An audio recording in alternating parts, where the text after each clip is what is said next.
Hello दोस्तों, नमस्कार। स्वागत है आप सभी का आपके अपने परिवार स्टडी विद ब्रजवासी में। मैं अमन ठाकुर आप सभी का तहे दिल से शुक्रिया करता हूं कि आप सभी यहां तक पहुंचे। आज इस वीडियो में एक बहुत ही शानदार सा टॉपिक करेंगे। मैथ का बहुत ही अच्छा टॉपिक, नंबर सिस्टम, जिसे हम हिंदी में संख्या पद्धति बोलते हैं। नंबर सिस्टम का एक सवाल जो आपके सामने है, ये बहुत ही शानदार सवाल है और अक्सर एग्जाम में आता रहता है। इस सवाल को करने का बहुत ही आसान तरीका आप समझिए। जब भी आपको इस तरीके का सवाल एग्जाम में दिखाई दे, ये क्या कह रहा है कि किसी संख्या को 32 से भाग देने पर शेषफल 29 आता है। यदि उसी संख्या को 8 से भाग दें तो शेषफल क्या होगा। जब भी ऐसा सवाल आए तो एक बात ध्यान रखना, जो शेषफल दे रखा होता है उसी में हम उसका भाग देते हैं जिसके लिए वो भाग देने के लिए बोल रहा होता है। जैसे कि इसमें कह रहा है कि 32 में भाग देने पर शेषफल 29 आता है, तो हम 29 में ही भाग देंगे 8 का। अगर हम 29 में अगर हम 29 में 8 का भाग दें तो ये 24 आएगा और यहाँ 5। ये जो 5 आया ना फ्रेंड्स, ये जो 5 आया, ये जो 5 शेष आया, यही 5 शेष आएगा। इसलिए संख्या जब भी दे करके और इस तरीके के शेषफल पूछे तो हम जो शेषफल दे रखा है उसी में भाग देते हैं। तो नंबर सिस्टम का एक बहुत शानदार सवाल इस तरीके के सामने आपके आया। चलिए अब सवाल बात करते हैं, सवाल नंबर दूसरे की। नंबर सिस्टम का ये सवाल देखिए दूसरा सवाल कह रहा है कि किसी संख्या को 50 से भाग देने पर शेषफल 20 आता है।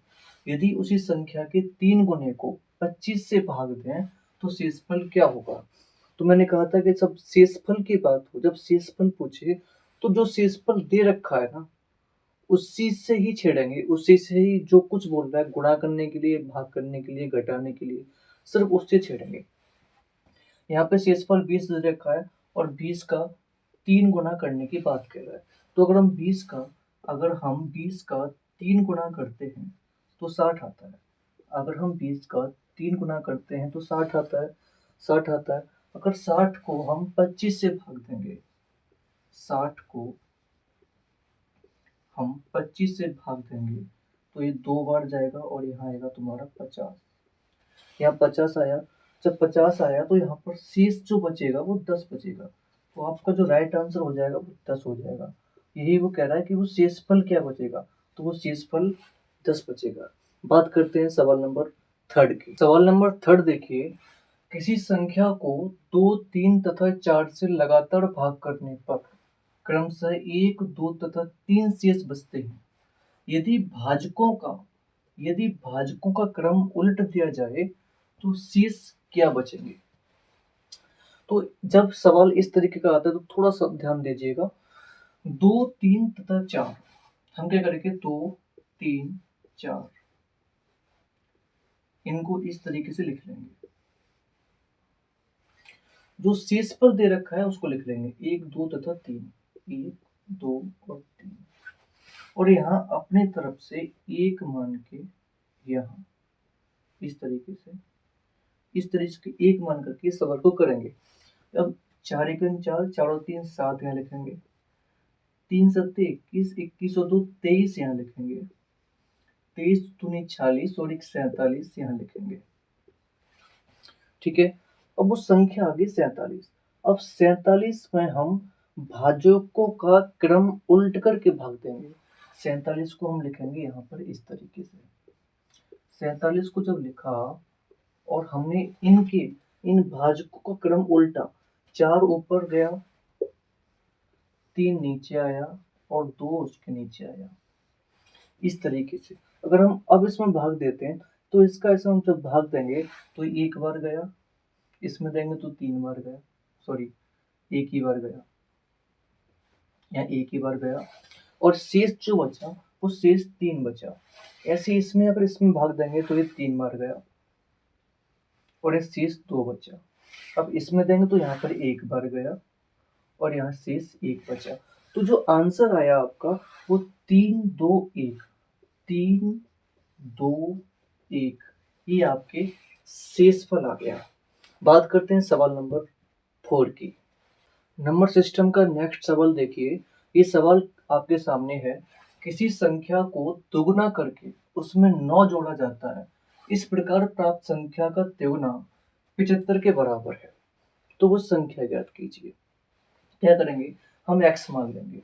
माना वो संख्या x है, माना वो संख्या x है, उस संख्या को दुगुना करके, उसको दुगुना करके उसमें 9 जोड़ा, उस संख्या को दुगुना करके उसमें 9 जोड़ा और जो संख्या जो प्राप्त हुई उसका तिगुना किया, हमने इसको 3 गुना किया। ऐसा करने पर ये बराबर हो जाता है 75 के। ये 75 के बराबर हो गया। तो हम क्या करेंगे, इसको सॉल्व करेंगे। तो सॉल्व कर लेते हैं। 2x प्लस 9 इक्वल टू हो जाएगा, ये 3 यहाँ पर मल्टीप्लाई में है, यहाँ पे डिवाइड हो जाएगा। तो इसका जब इसमें डिवाइड करेंगे तो ये 25 हो जाएगा। 2x इक्वल टू निकल के आएगा अपना, इस 25 में से अगर हम 9 को माइनस कर देंगे तो तुम्हारा ये 16 निकल के आएगा। जब 2x इक्वल टू 16 हो गया तो x इक्वल टू क्या हो जाएगा, x इक्वल टू क्या हो जाएगा 16/2 यानी 8। तो आपकी जो संख्या निकल के आई वो 8 निकल के आई। जो संख्या आपकी आई वो 8 आई। बात करते हैं नंबर सिस्टम के नेक्स्ट सवाल की। नंबर सिस्टम का अगला सवाल देखिए। ये सवाल कह रहा है कि 243 रुपए को 3 भागों में इस प्रकार बांटिए कि पहले भाग का आधा, दूसरे भाग का 1/3 और तीसरे भाग का 1/4 परस्पर बराबर हो। तो उस संख्या का सबसे बड़ा भाग ज्ञात करना है। तो हम क्या करेंगे, इसमें ज़्यादा दिमाग नहीं लगाना, आपको बस इतना देखना है कि जो संख्या दे रखी है पहले तो उसको x मान लेते हैं। ये जो संख्या पूछ रहा है उसको हमने x मान लिया। अगर हमने उस संख्या को x मान लिया तो ये कह रहा है दूसरा आधा, पहले भाग का आधा। आधा का मतलब होता है 1/2, आधा का मतलब 1/2 होता है। तो हम इसका उल्टा लेंगे हमेशा। इसका उल्टा करेंगे तो क्या हो जाएगा, इसका उल्टा करेंगे तो 2 हो जाएगा। लेकिन x हमने मान रखा है तो यहाँ पे हम x मानेंगे। ठीक है, पहले संख्या का आधा हो गया, दूसरे भाग का 1/3, 1/3 का मतलब 1/3, लेकिन उसको उल्टा करेंगे तो 3x हो जाएगा। ऐसे ही इसका तीसरे भाग का 1/4, 1/4 का मतलब 1/4, उसको उल्टा करेंगे तो 4x हो जाएगा। हम इन तीनों को जोड़ देते हैं। अगर हम तीनों को जोड़ देते हैं तो ये निकल के आता है 243, 243। अब इसको सॉल्व कर लेते हैं। इसको सॉल्व करेंगे तो 2, 3, 5, 4, 9x, ये 9x इक्वल टू हो जाएगा तुम्हारा 243। तो हाँ, x का जो मान निकालेंगे वो निकल के आएगा तुम्हारा 9 दूनी 18 और 9 7 63। जो x का मान निकल के आया वो 27 आया। लेकिन क्या कह रहा है कि सबसे बड़ा भाग ज्ञात कीजिए। सबसे बड़ा भाग ज्ञात करेंगे तो सबसे बड़ा भाग इसमें क्या है 4x, 4x। तो हम 4 को गुणा कर देंगे 27 से। अगर हम 4 को 27 से गुणा करेंगे तो 4 सत्ते 28, 4 दूनी 8 और 1, 8 और 2 10। तो आपकी जो संख्या है, जो सबसे बड़ा भाग है वो 108 है। अब बात करते हैं नेक्स्ट सवाल पर। नंबर सिस्टम का सबसे अच्छा और आखिरी सवाल देखिए। ये कह रहा है कि एक कार है, उस कार में अगर हम जाते हैं तो 100 किलोमीटर के लिए 12 रुपये पर किलोमीटर की दर से, और अगले 100 किलोमीटर के लिए 11 रुपये पर किलोमीटर की दर से, और उससे आगे जाना है तो 10 रुपये पर किलोमीटर की दर से किराया लगता है। हमें जाना है 500 किलोमीटर की यात्रा। 500 किलोमीटर की यात्रा उस कार से तय करनी है। तो ये पूछ रहा है कि किराया कितना लगेगा। हम पहले निकाल लेते हैं इसका। ये कह रहा है कि पहले 100 किलोमीटर के लिए 12 रुपये पर किलोग्राम। तो अगर हम पहले 100 किलोमीटर के लिए निकालें, पहले 100 किलोमीटर के लिए 12 रुपये के हिसाब से कितना हो गया, 12 रुपये के हिसाब से तुम्हारा 1200 हो गया। ठीक है दोस्तों, और अगर हम आगे 100 किलोमीटर निकालें तो आगे 100 किलोमीटर के लिए 11 रुपये के हिसाब से, 11 रुपये के हिसाब से तुम्हारा ये 1100 हो गया। 11 रुपये के हिसाब से तुम्हारा 1100 हो गया। अब हम ये कह रहा है कि इससे आगे जाना है तो 10 रुपये पर किलोमीटर देना पड़ेगा। तो पहले हम इसको ऐड कर लेते हैं। ये तुम्हारा 200 किलोमीटर निकल आया। हमने 200 किलोमीटर का निकाल लिया। कितना? 200 किलोमीटर का जो खर्चा हुआ वो तुम्हारा 2300 रुपये हो गया। कितना हो गया वो? 2300 रुपये हो गया। 200 किलोमीटर का जो खर्चा हो गया वो 2300 रुपये हो गया।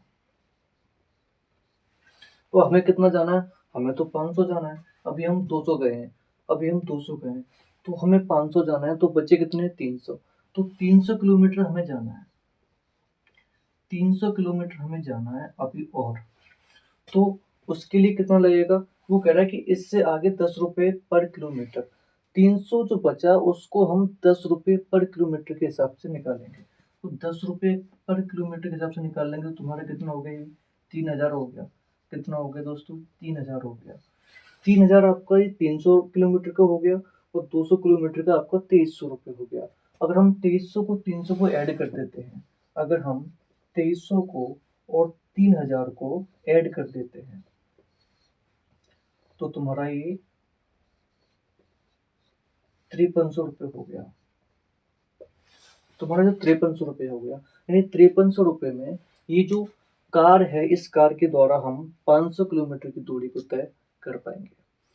तो आज की वीडियो में इतना ही। मुझे लगता है, मुझे विश्वास है कि आपको ये टॉपिक, आपको ये कंसेप्ट, आपको ये सवाल बहुत अच्छे लगे होंगे। आपको बहुत आनंद आया होगा और आपको ये क्वेश्चन समझ में आए होंगे। मैं आपसे ऐसी आशा करता हूँ और मुझे पूर्ण विश्वास है कि आप वीडियो को तो लाइक कर ही दोगे, बाकी सपोर्ट करने में आप मेरा बहुत ही ज़्यादा सपोर्ट करोगे। सपोर्ट करने में आप मेरी बहुत हेल्प करोगे। तो आज के लिए इतना ही। वीडियो कैसी लगी, कहाँ पर कमी नज़र आई, उसको आप कमेंट बॉक्स में ज़रूर बताएं। हम आपके कमेंट का इंतज़ार करेंगे। तो आज के लिए इतना ही। Thank you so much. शुक्रिया।